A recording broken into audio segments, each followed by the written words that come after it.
Colorado Territory, 1875. The mountain peaks stood like sentinels against the fading light as Ethan Jansen guided his horse through the narrow pass toward home. At 25, he had already spent more years alone than most men twice his age. The endless stretches of mountain and prairie had a way of whittling a man down to essentials, and Ethan had long ago decided that love was a luxury the frontier couldn't afford. The setting sun cast long shadows across his weathered cabin as he dismounted. His ranch was modest, 40 acres of decent grazing land with a small herd of cattle, a sturdy barn, and the one-room cabin he'd built with his own hands. It wasn't much, but it was his, paid for with 3 years of backbreaking work after leaving his position as ranch hand at the Rocking M. "Come on, Thunder," he said, leading his black gelding toward the barn. Another day down. The mountain air carried the first hint of autumn's chill as Ethan removed the saddle and brushed down his horse. His fingers moved automatically through the familiar ritual while his mind drifted. Sometimes the silence pressed in so hard he found himself talking to thunder just to hear a human voice, even if it was only his own. Ethan's face, tanned by sun and wind, still held the smoothness of youth despite the serious set of his jaw. His blue eyes, which rarely creased with laughter these days, scanned the horizon out of habit. Living alone meant constant vigilance. A man could die out here with no one the wiser for days or even weeks. "Just you and me against the territory," he murmured to Thunder, patting the horse's neck before closing the barn door. Inside his cabin, Ethan lit the oil lamp and started a fire in the small stove. The single room felt cavernous in its emptiness. A bed in one corner, a table and single chair in another, and a few shelves holding the necessities of life. Nothing more. He'd convinced himself this was what he wanted: independence. Freedom from the complications of other people. After watching his parents succumb to fever when he was 16, followed by years of drifting from ranch to ranch, he'd learned that attachment was just another word for eventual heartbreak. The frontier was no place for sentiment. Men who let their guard down ended up dead or broken. As he prepared his solitary meal, Ethan tried to ignore the hollow feeling that seemed to expand inside his chest with each passing season. He told himself it was just tiredness from a long day's work, not loneliness gnawing at his insides. "Better alone than sorry," he said to the empty room, repeating the mantra that had carried him through the last 9 years. Outside, thunder rumbled across the valley. 2 days later, Ethan rode toward Anderson's general store in the small settlement of Pine Creek. The town consisted of little more than the store, a saloon, a blacksmith, and a handful of houses, but it was where ranchers and homesteaders from miles around gathered for supplies and occasional human contact. "Morning, Ethan," called Tom Anderson as he entered the store. The older man's friendly face was one of the few that Ethan genuinely welcomed. "Been a while since we've seen you." "Just the usual supplies, Tom," Ethan replied, handing over his list. "How's business?" "Can't complain, got some interesting news, though." Tom began gathering flour and coffee beans. "Stage brought in some passengers yesterday. Among them was a young lady, schoolteacher, I hear, coming to take over for Mrs. Perkins now that her rheumatism's gotten so bad." Ethan nodded noncommittally. New arrivals weren't uncommon, though women traveling alone still raised eyebrows. "Hope she knows what she's in for." "Winter's hard out here." "Seemed a determined sort, pretty too. Name's Abigail Stewart, 22, from back east somewhere, Massachusetts, I think." "Town could use a good teacher," Ethan said, showing no particular interest as he examined a new hunting knife on display. The bell above the door jingled, and Ethan turned instinctively toward the sound. The woman who entered made him forget the knife in his hand. She was small but straight-backed, with an air of quiet dignity that immediately commanded attention. Her hair, the color of summer wheat, was neatly pinned beneath a modest bonnet. Her blue calico dress, though simple, was immaculately kept, but it was her eyes that caught Ethan, warm, brown, and direct, assessing the store and its occupants without a hint of timidity. "Ah, Miss Stewart," Tom called, perfect timing. "I was just telling Ethan Jansen here about our new schoolteacher." She approached with a confident stride, extending her hand not in the dainty manner of city ladies, but with the forthright grip of someone accustomed to being taken seriously. "Mr. Jansen, a pleasure to meet you." Ethan took her hand automatically, surprised by the strength in her delicate fingers. "Miss Stewart, welcome to Pine Creek." "Thank you," Her voice carried the refined tones of an educated Easterner, but lacked the affected quality Ethan associated with city folk. I understand this is quite a change from Massachusetts, but I'm eager to begin my work here. Teaching's important work, Ethan replied, suddenly conscious of his trail-dusty clothes and unpolished manners. Though I imagine you'll find things different from back east. I expect so, that's partly why I came. A smile transformed her face, revealing a warmth that made Ethan's chest tighten inexplicably. I believe new experiences are essential to a well-lived life, don't you, Mr. Jansen? Before Ethan could formulate a response, Tom interjected. Miss Stewart's looking for someone who might help repair the schoolhouse roof before the rains set in. Sheriff mentioned you're handy with tools. Ethan hesitated. Involving himself with town affairs wasn't his habit. He came for supplies, occasional news, and left the socializing to others. But something about Abigail Stewart's direct gaze made refusal difficult. I could take a look, he found himself saying. Tomorrow, perhaps. That would be most appreciated, Mr. Jansen. Her smile widened. I'd like to have classes starting within the week if possible. Tom finished gathering Ethan's supplies, and as he paid, Ethan found himself unusually aware of Abigail's presence nearby, examining books on a shelf. Something about her seemed to fill the room, making it impossible to retreat into his customary silence. Until tomorrow, then, he said with a nod as he gathered his purchases. I look forward to it, she replied, and Ethan could have sworn there was something in her eyes beyond mere gratitude for promised assistance. Riding back to his ranch, Ethan tried to dismiss the encounter from his mind. Pine Creek had seen its share of Eastern transplants who didn't last a season. This schoolteacher would likely be no different. The first blizzard would send her scurrying back to civilization. Best not to waste thoughts on someone who was merely passing through his territory. Yet as the miles stretched before him, Ethan found himself wondering what had brought a refined young woman like Abigail Stewart to the Colorado wilderness.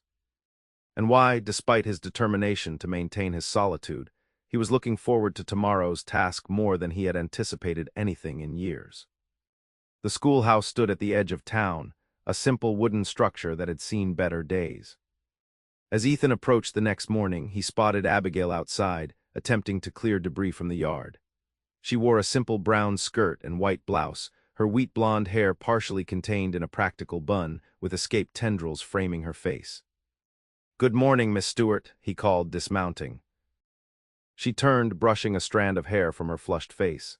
"Mr. Jansen, I'm so pleased you came, and please call me Abigail." "Ethan, then," he replied, feeling strangely formal despite the invitation to familiarity. He glanced up at the schoolhouse roof, where several shingles had clearly worked loose. "I brought some tools and materials, should be able to have this fixed before sundown." "Wonderful, I've been trying to make the inside habitable." "Would you care to see?" He followed her into the schoolhouse, momentarily disoriented by the scent of soap and something floral that seemed to accompany her.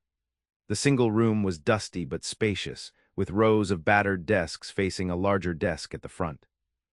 Abigail had clearly been working hard. Half the room was already swept clean, and a collection of books stood neatly arranged on a shelf. "It's a good space," Ethan commented. "Just needs some attention." "Exactly my thinking." Abigail's enthusiasm was evident in her voice. "I counted 12 children of school age in the area, can you imagine? 12 young minds eager for knowledge." Ethan couldn't help but smile at her optimism. Some might be more eager for mischief than learning. She laughed, a clear, genuine sound. "Oh, I'm counting on that too." A lively classroom is a learning classroom. As Ethan worked on the roof throughout the day, Abigail continued her cleaning below. Occasionally, she would emerge to offer water or ask his opinion on some aspect of the building. Each time, he found himself lingering longer than necessary in conversation, drawn by her practical questions and thoughtful observations. By late afternoon, as Ethan was securing the last shingles, Abigail called up to him. "Would you join me for supper, Ethan? It's the least I can offer for your help today." His instinct was to decline. Sharing a meal meant conversation, personal questions, the very things he'd structured his life to avoid. But looking down at her upturned face, he found himself nodding. "I'd be obliged," he said, surprising himself. They ate at the small table in the attached room that would serve as Abigail's living quarters. The meal was simple: beans, cornbread, and coffee, but the companionship made it something extraordinary for Ethan. He couldn't remember the last time he'd shared food and conversation with someone who seemed genuinely interested in his thoughts. "So you've been ranching alone for 3 years?" Abigail asked as they finished eating. "That seems a solitary existence." "It suits me," Ethan replied automatically. Then, feeling that sounded ungracious, he added, "I've never been one for crowds." "There's a difference between crowds and company," she observed, her brown eyes studying him with surprising perception. "Do you have family elsewhere?" "No," the word came out more abruptly than he intended. "Lost my parents young, been on my own since." Instead of the pity he expected, Abigail nodded with understanding. "I lost my mother when I was 12. Father passed last year. It changes you, doesn't it, that kind of loss?" The simple acknowledgement, free of sentiment or platitudes, caught Ethan off guard. "Yes," he said finally. "It does." As dusk approached, Ethan prepared to leave, an unfamiliar reluctance slowing his movements. At the door, Abigail handed him a small package wrapped in cloth. "Cornbread for tomorrow," she explained. "Thank you again for your help, Ethan. I hope I'll see you around town." "You will," he promised, surprising himself with his certainty. "The roof should hold, but if you have any other troubles, I'm not far." Riding home in the gathering darkness, Ethan found himself replaying their conversations, analyzing her expressions and words. It had been so long since he'd engaged with someone new that the experience felt almost foreign, like exercising a long-unused muscle. That night his cabin seemed quieter than usual, the silence no longer comforting but conspicuous. As he prepared for bed, Ethan caught himself wondering what Abigail Stewart would think of his sparse home, and for the first time in years he saw it through someone else's eyes, not as a refuge of independence, but as a place notable mainly for what it lacked. Over the next few weeks, Ethan found reasons to visit town more frequently than had been his custom. Sometimes it was legitimate business, supplies he suddenly needed or information about cattle prices. Other times his justifications were flimsier, checking that the schoolhouse roof was holding up or bringing freshly hunted venison that he claimed was excess from his own table. Each encounter with Abigail reinforced his initial impression. She approached frontier life with pragmatic determination, neither romanticizing nor complaining about its challenges.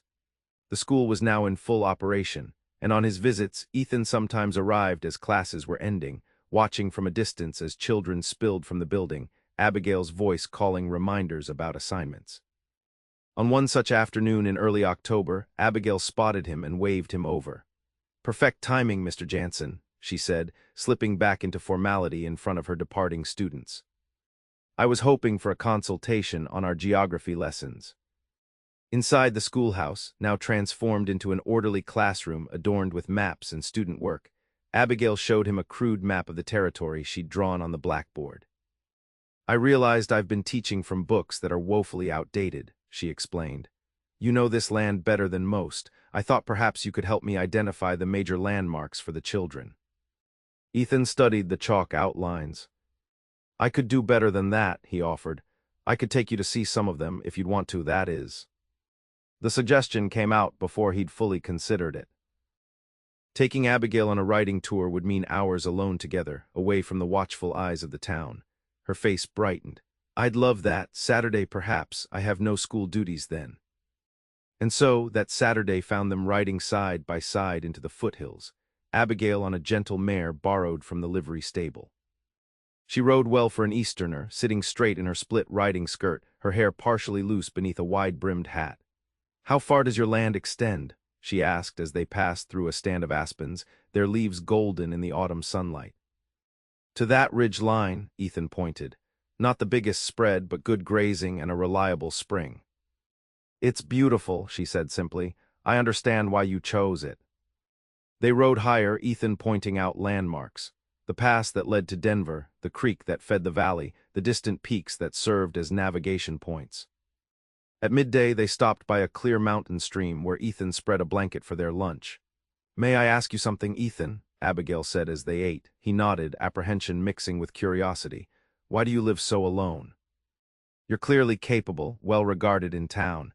yet you separate yourself from others so deliberately. The directness of her question startled him. Most people in these parts respected the unspoken boundaries men established around their privacy. I found it simpler, he answered finally. People complicate things, they leave or die or change their minds. The land doesn't. That sounds lonely, she said softly. I prefer to think of it as self-sufficient.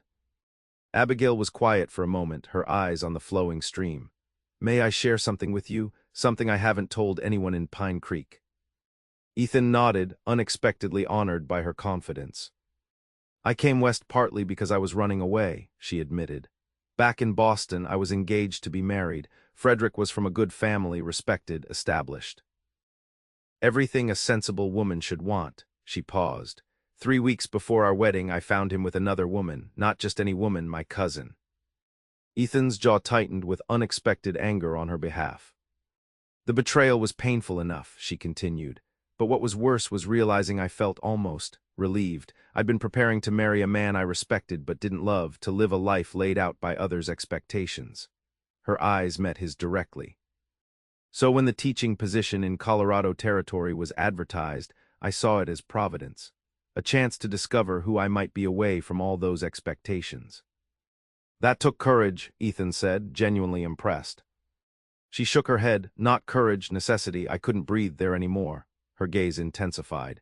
But Ethan, in running away, I ran towards something. That's the difference between escape and solitude. Her words hit him with unexpected force. Had he been running towards something, or merely away? The question lingered uncomfortably as they packed up their lunch and continued their ride.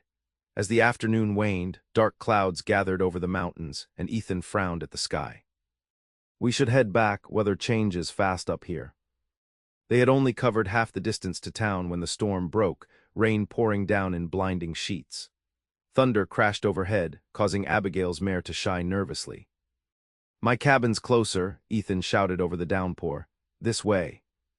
They pushed through the storm, arriving at Ethan's ranch as lightning split the sky. In the barn, they dismounted quickly, both drenched to the skin. Ethan worked efficiently to settle the horses while Abigail wrung water from her hair and skirt. Come inside, he said when the animals were seen to. You need dry clothes and warmth. The reality of bringing Abigail into his home hit Ethan as he opened the cabin door. He saw it suddenly through her eyes, the sparse furnishings, the functional but joyless interior. A place to survive, not live. I don't have much suitable for a lady, he said awkwardly, rummaging through a chest. But this shirt's clean, and I have an old pair of trousers that might stay up with a belt. Abigail accepted the clothes with gratitude. I'll just turn around while you change, Ethan said, moving toward the stove to build up the fire, keeping his back resolutely to her. You can turn around now, she said after a minute. The sight of her in his clothes created a strange tightness in his chest. The shirt hung loose on her smaller frame, the trousers rolled up at the ankles and cinched tight at the waist. Her hair, freed from its pins, hung in damp waves past her shoulders. She looked younger somehow, more vulnerable, yet still possessed of that inner composure that had struck him from their first meeting. I'll make coffee, he said, needing activity to dispel the sudden tension he felt. Storm might last a while.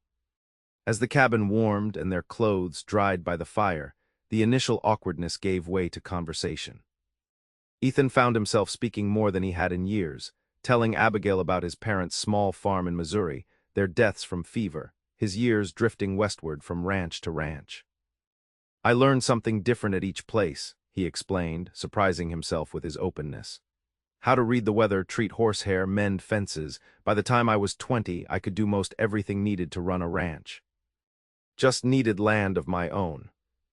And now you have it, Abigail observed. You've accomplished what you set out to do. I suppose. The rain drummed on the roof, creating a cocoon of sound around them. Though sometimes I wonder if it's enough. The admission slipped out before he could censor it, and Ethan immediately wished he could take it back. But Abigail didn't pounce on his moment of vulnerability. We all wonder that, she said simply. I think that's what makes us human. Outside, the storm intensified, and it became clear that returning to town before nightfall would be impossible. The realization brought both concern and a secret thrill to Ethan. "You'll have to stay the night," he said, trying to maintain a matter-of-fact tone. "I'll sleep in the barn." "Don't be ridiculous," Abigail replied practically. "You'll catch your death. I'll take the floor by the stove." In the end, they compromised. Ethan gave Abigail his bed and made a pallet for himself near the fire. As darkness fell, the small cabin wrapped in storm sounds, they continued talking, their voices growing softer as night deepened. Ethan found himself sharing thoughts he'd never voiced aloud, about the beauty of dawn over the mountains, his hopes for expanding his herd, even his occasional fear of dying alone with no one to mark his passing. Abigail listened without judgment, offering her own reflections on building a new life far from everything familiar. In the dim light from the stove's open door, her face was half-shadowed, her eyes reflecting the dancing flames. "Thank you for sheltering me tonight," she said finally, stifling a yawn. "It's nothing," Ethan replied, though they both knew it was far from nothing. He had never brought anyone to his cabin before, certainly not a woman. The space that had been exclusively his was now forever altered by her presence. As he lay awake long after Abigail's breathing had deepened into sleep, Ethan realized with unsettling clarity that his carefully constructed solitude had been breached. And what disturbed him most was not the intrusion, but how much he welcomed it. The next morning dawned clear, the storm having moved eastward during the night. Ethan rose early, slipping outside to tend the horses and give Abigail privacy to dress. When he returned, she had donned her now dry clothes and was preparing a simple breakfast from his meager supplies. "I hope you don't mind," she said, gesturing to the pan of frying cornmeal mush. "I thought you might be hungry." The domestic scene, Abigail in his cabin, cooking at his stove, created a powerful image that Ethan knew would stay with him long after she left. "Much obliged," he said, pouring coffee for them both. They ate in comfortable silence, the events of the previous day having created an unexpected intimacy between them.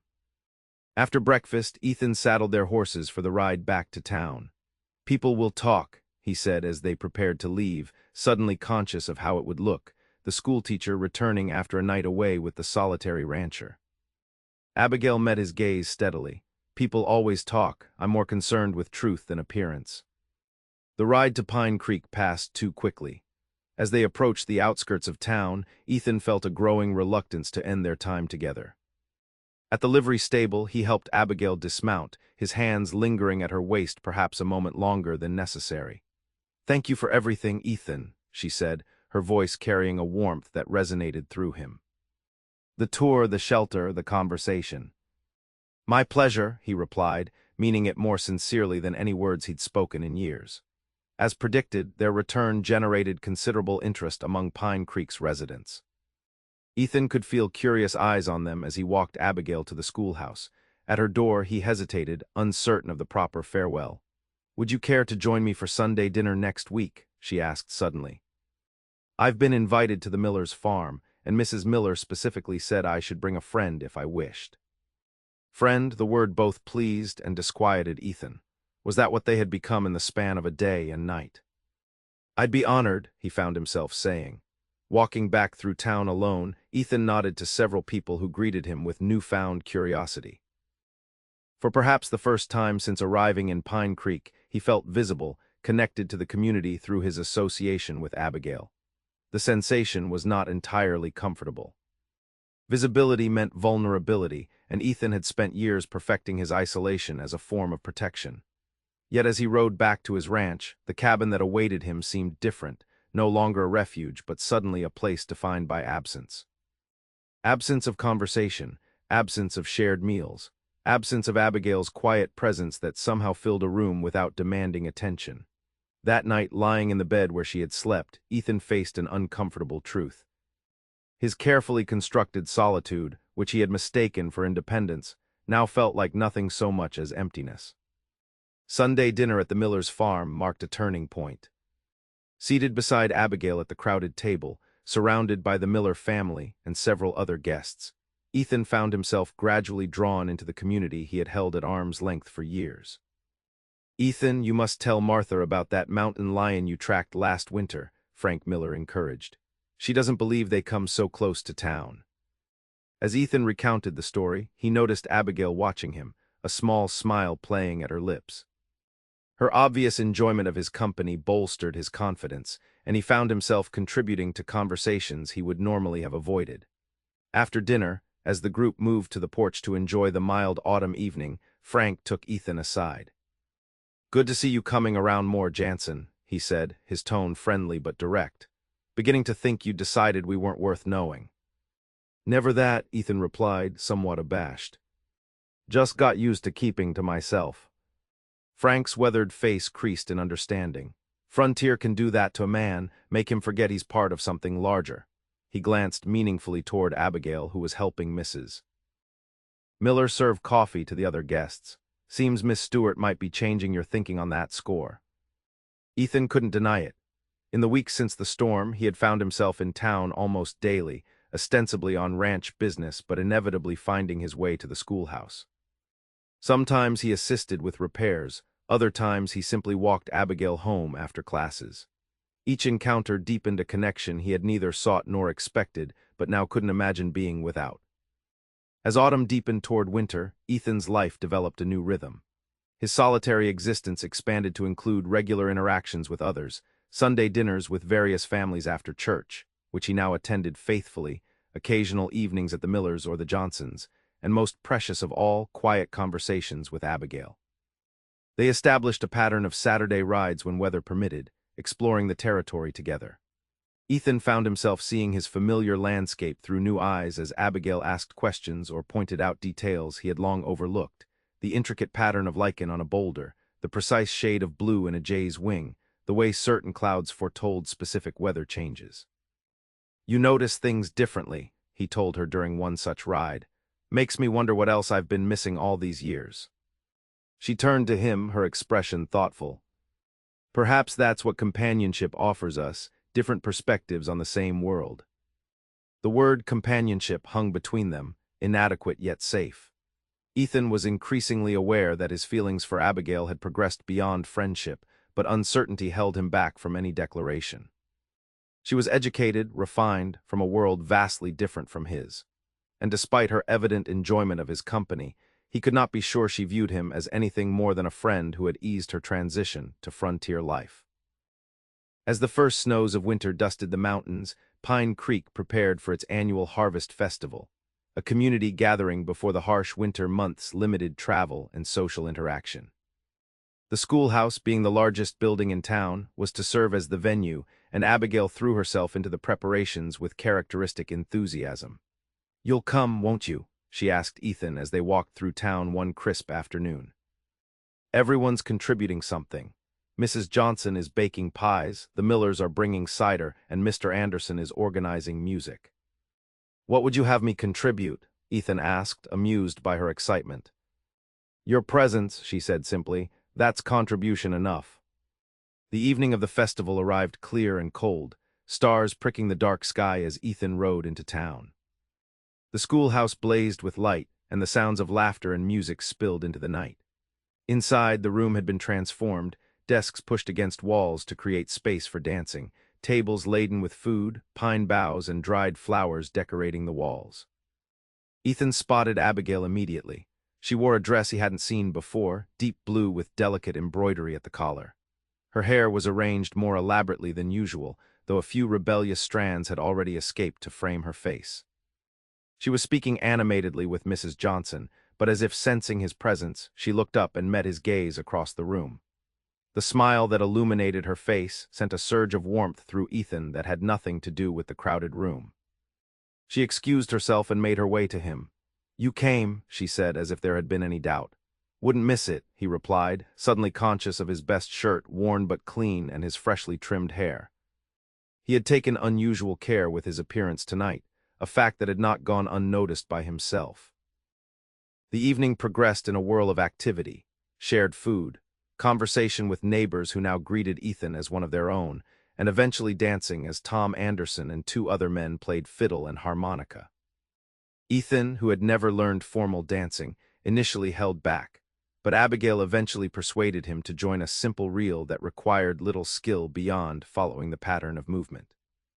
As they circled each other, hands meeting briefly before separating again according to the dance, Ethan found himself entranced by the color in Abigail's cheeks, the brightness of her eyes, the way she moved with unaffected grace. When the music shifted to a slower waltz, he began to withdraw, but Abigail caught his hand. "Stay," she said quietly. "I can show you the steps." With her gentle guidance, Ethan found himself moving in the unfamiliar three-quarter time, one hand at Abigail's waist, the other clasping hers. They were not the most skilled couple on the floor, but what they lacked in polish they made up for in attentiveness to each other's movements. "See, not so difficult," Abigail murmured, looking up at him with such warmth that Ethan momentarily forgot the steps and nearly stumbled. "Only because of my teacher," he replied when he'd recovered. Later, as the evening drew to a close, Ethan offered to walk Abigail home. The night had grown colder, and she shivered slightly in her light shawl. Without thinking, Ethan removed his coat and placed it around her shoulders. "Thank you," she said, drawing it closer around her, "but won't you be cold?" "I'm used to it," he assured her, though in truth, the chill air bit through his shirt. The walk to her small rooms attached to the schoolhouse was short, but Ethan found himself slowing their pace, reluctant for the evening to end.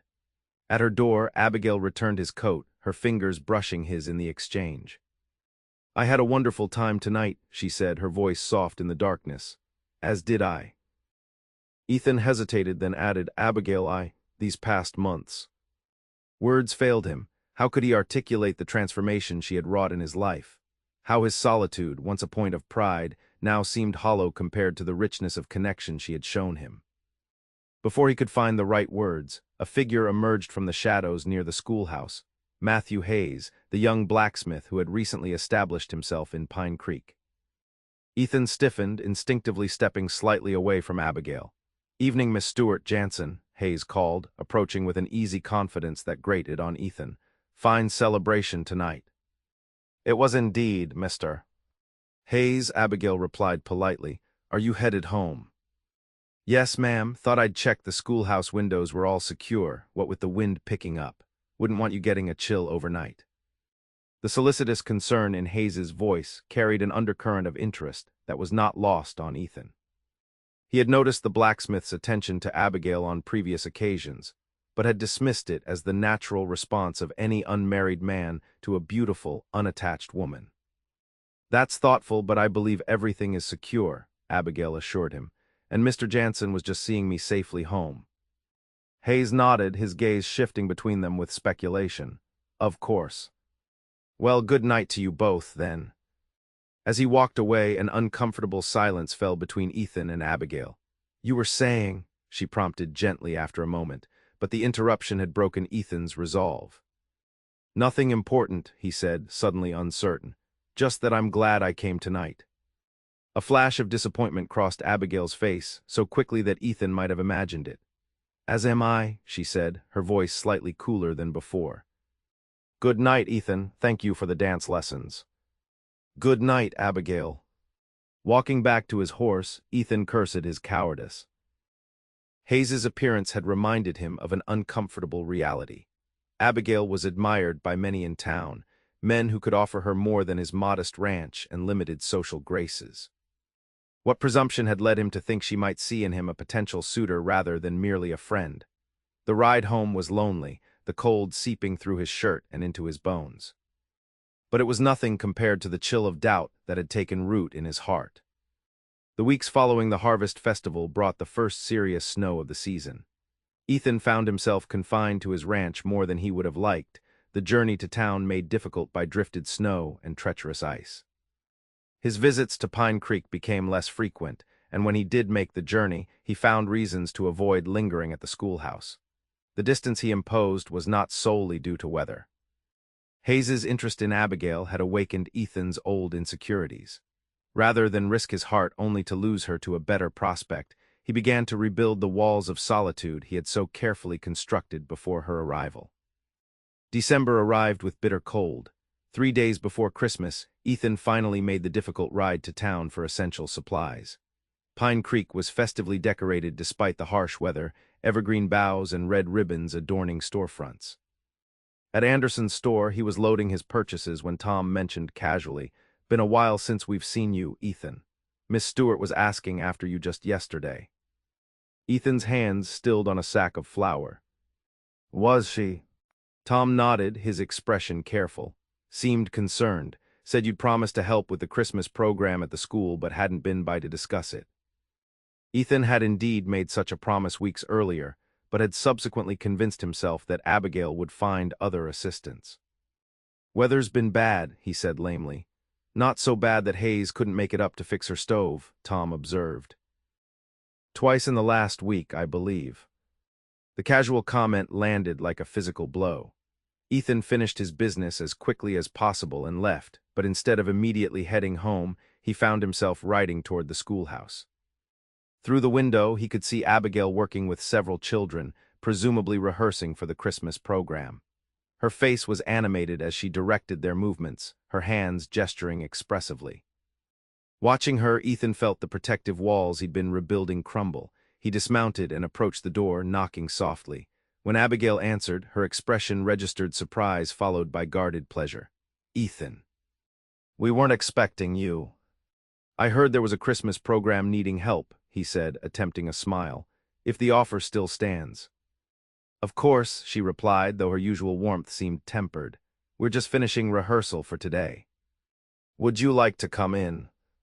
The next hour passed pleasantly enough as Ethan assisted with moving furniture and helping the children construct simple props from materials Abigail had collected. But throughout, he sensed a distance between them that hadn't existed before. When the children had gone, they were left alone in the schoolroom. Abigail busied herself straightening papers, her back to Ethan. "I should apologize," he said finally, "for not coming sooner." She turned to face him, her expression composed but her eyes holding a hint of hurt. "You don't owe me explanations, Ethan. Your time is your own. Still, I gave my word." "Yes, you did," she sighed, some of her reserve melting. "I've missed our conversations, you know, the rides, even just seeing you in town." The admission gave Ethan courage. "I've missed you too. More than I can say." "Then why stay away?" The directness of her question demanded equal honesty. "Fear, I suppose," he admitted. "Old habits of keeping to myself and," she prompted when he hesitated. "Hayes," he said simply. "I saw how he looks at you, heard he's been helping with your stove. He could offer you more than I ever could." Abigail's eyes widened in surprise, then narrowed in what appeared to be genuine irritation. "Matthew Hayes is a kind man and a good blacksmith. He fixed my stove because that's his job, and yes, he's been attentive. But if you think I measure a man's worth by his position or possessions, then you don't know me at all, Ethan Jansen." Her vehemence startled him. "I didn't mean—" "You did," she interrupted. "You assumed I would prefer someone else simply because you decided it should be so, without asking what I might want. That's not protecting yourself, Ethan. That's making decisions for both of us."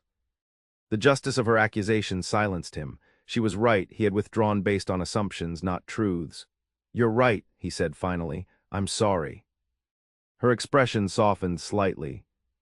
"The Christmas program is the day after tomorrow. I still need help with the backdrop and moving the benches."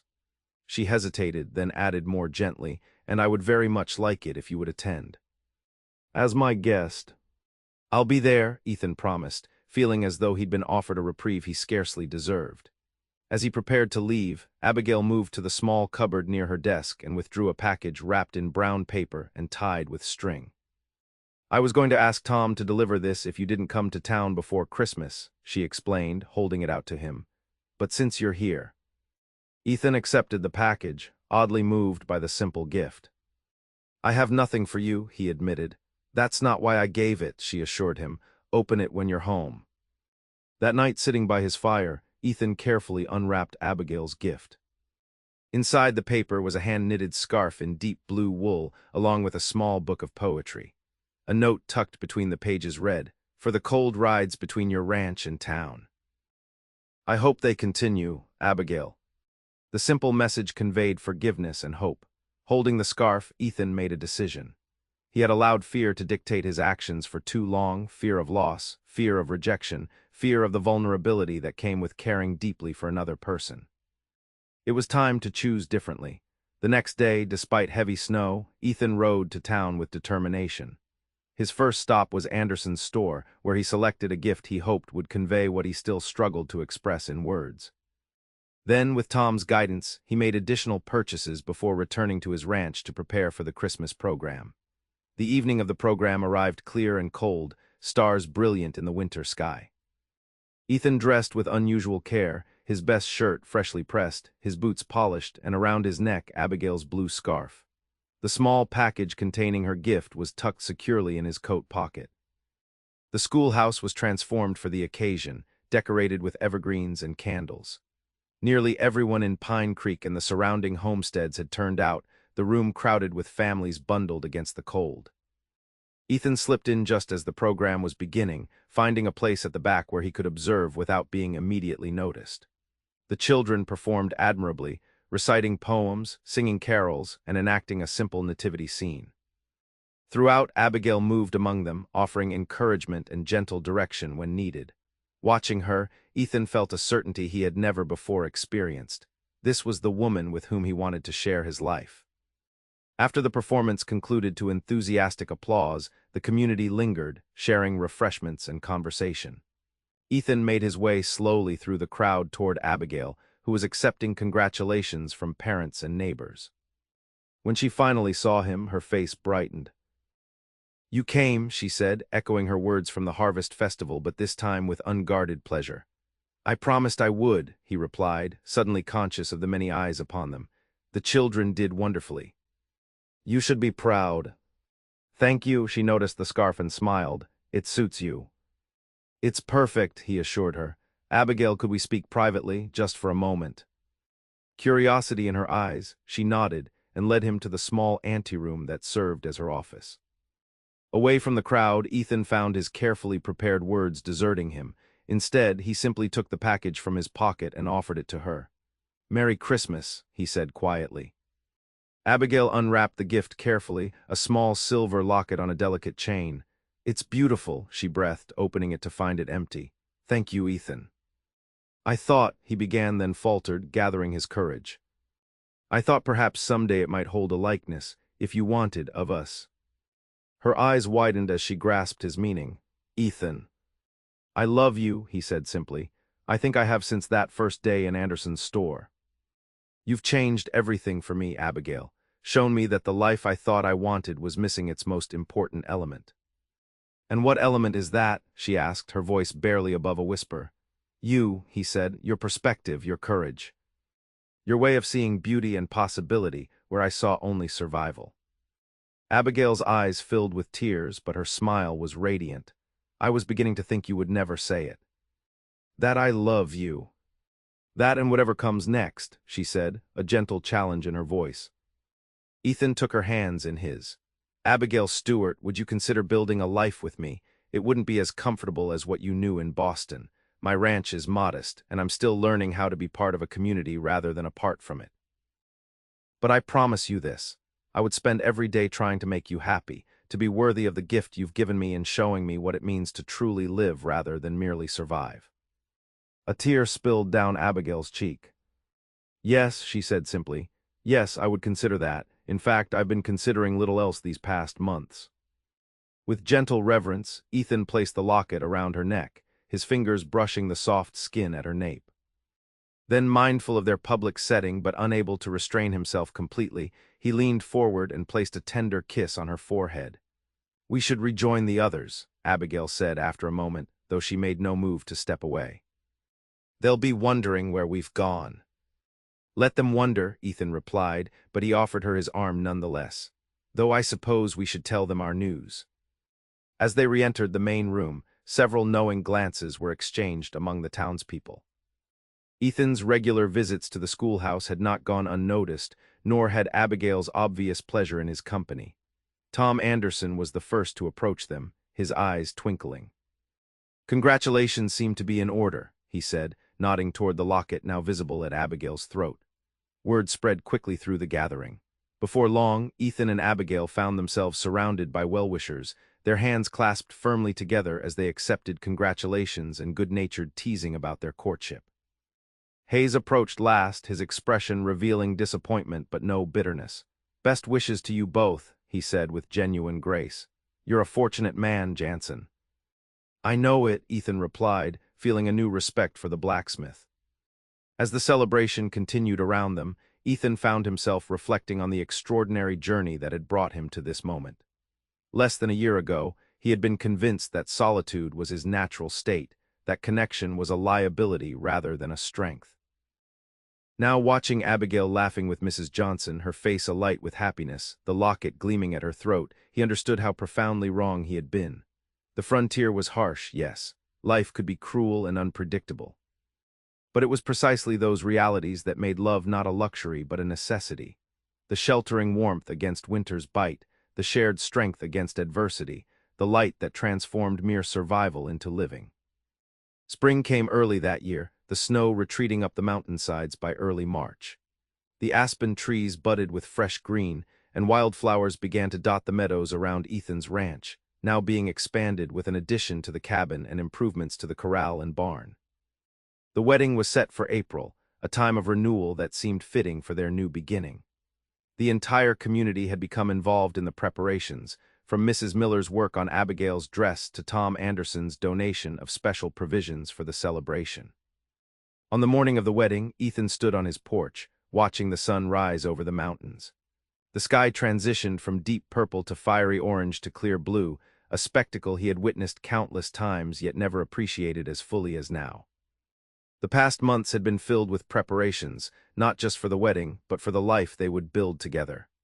Abigail would continue teaching, riding to town each morning and home each afternoon.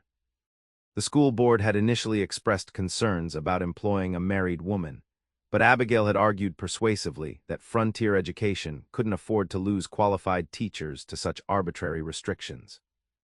Ethan had expanded his cattle operation, investing in additional breeding stock with an eye toward their future prosperity.